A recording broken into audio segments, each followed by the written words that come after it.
Para sa iba naman, parang yung nangyari kay Saul. Kasing bilis lang ng kidlat tapos biglang, yun na, mabilis ang pangyayari. Yung pagbabago sa buhay nila ay sobrang bilis.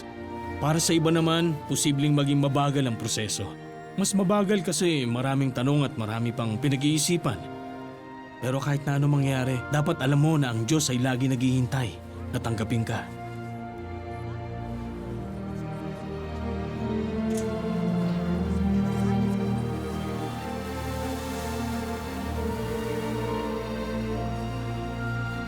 Gusto ko pong sumunod kay Jesus at maging tunay na Kristiyano. Pray with me, Chris.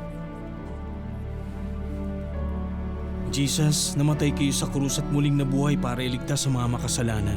Jesus, namatay kayo sa krus at muling nabuhay para iligtas sa mga makasalanan.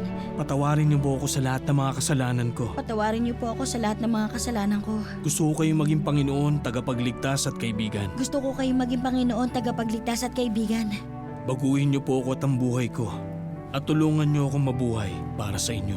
Baguhin niyo po ako at ang buhay ko. At tulungan niyo akong mabuhay para sa inyo.